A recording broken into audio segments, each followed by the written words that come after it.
Good morning, everybody.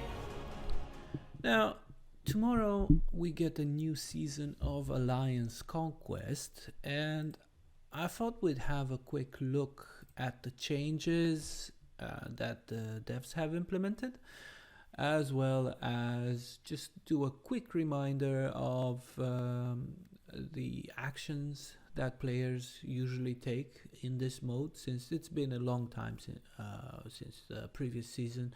We've had 2 seasons of Siege of Winterfell in between. So let's have a look here. If you look at the news here, where is it? All right, there we go. So there's the news, and Optimized Alliance Conquest Season 7 article is up. And you can see it right here on the left of the screen. This is the article that they wrote. So there are adjustments and improvements. First one is that the matching mechanism has been optimized, and you will not meet the same opponent twice in a row in a regular season. Now, I do have to say that usually you did not meet the same opponent, because after the first match, the difference in score would increase by about 400 points, so you would not be matched again. So I'm not exactly sure what this means. Does it mean that you cannot meet the same alliance twice in a season? I have no clue if that's the case or not. We will have to wait and see what happens.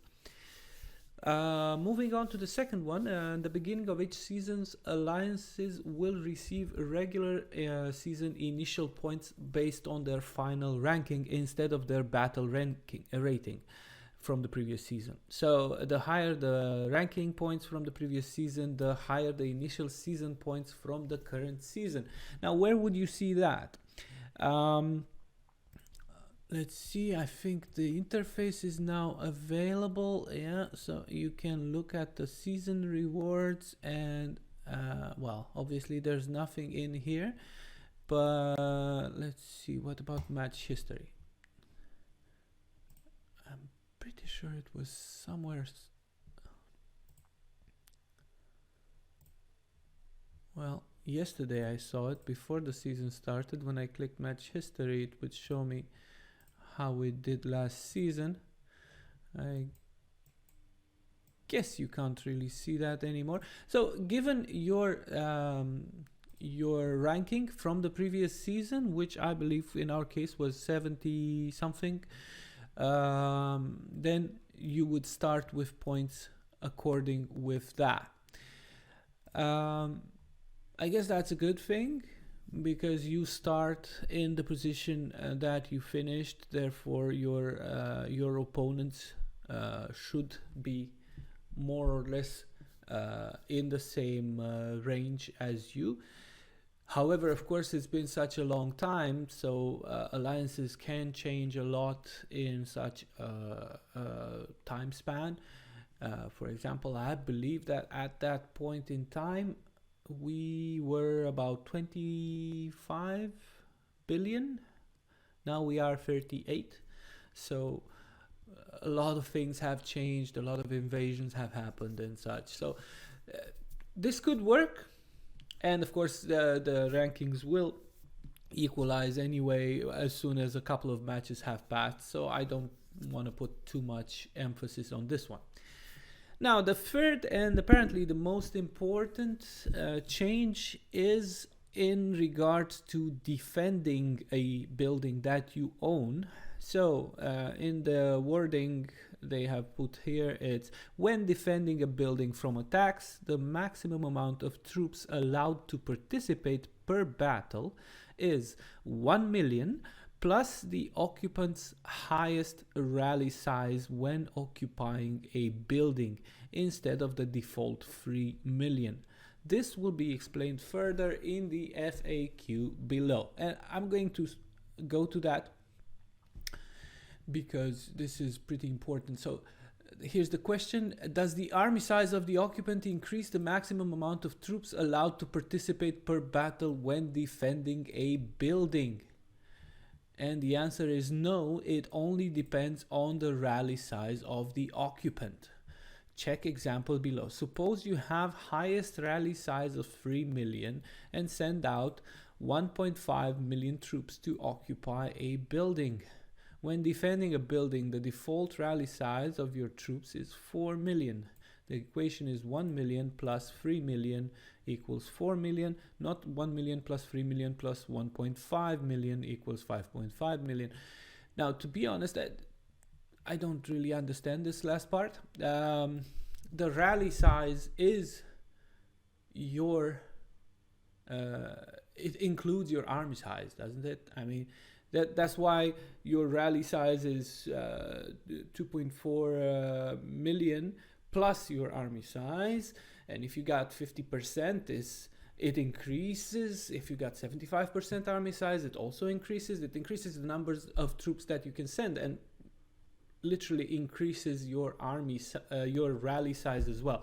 So your rally size, I think the number that they are referring to is this one here in the Bannerman Hall. So if you look at this Bannerman Hall number here, 2,472,802 is my number. Now, of course, when I start a rally, it's this number plus the army size number. So it ends up somewhere in the area of 3 million. So I am curious to see if my defending army will be 1 million plus 2.47, or if it will be 1 million plus 3 million. That is your actual rally size outside of the outside of this mode.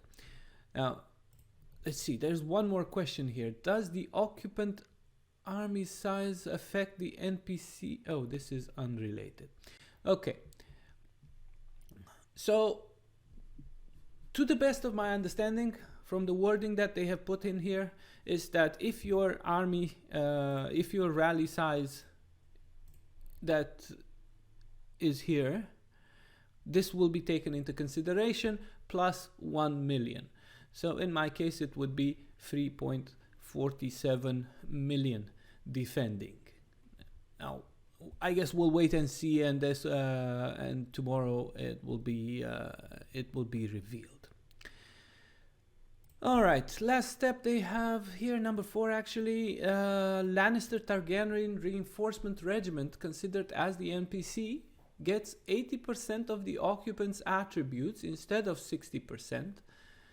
All right, so they are buffing the NPC deployments that come out of the strongholds by 33%. Now that's big, but then again, we also know that they were not very strong before, so 33% of that might not be a lot. And NPC gets 120% of the occupant's highest rally size when the latter occupies the location, not the previous 100%. So not only do they increase the power of the NPCs by 33%, they also increase the number of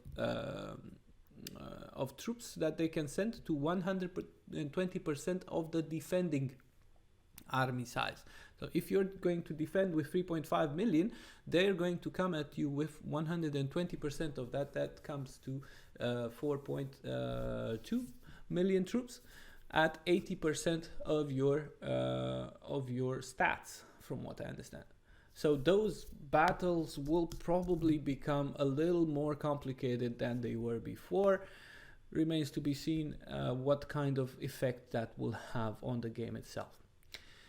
The game UI in Alliance Conquest has been optimized so that more essential information will be able to be shown.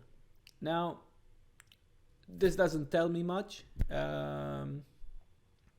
Hopefully, the update will not be affecting the game performance. But overall, these 5 points look pretty important. Specifically, the number 3 and 4. There's actually a question, a Q&A here about number 4, and that is: does the occupant army size affect the NPC's regiment's army size? What is the army size of the NPC regiment?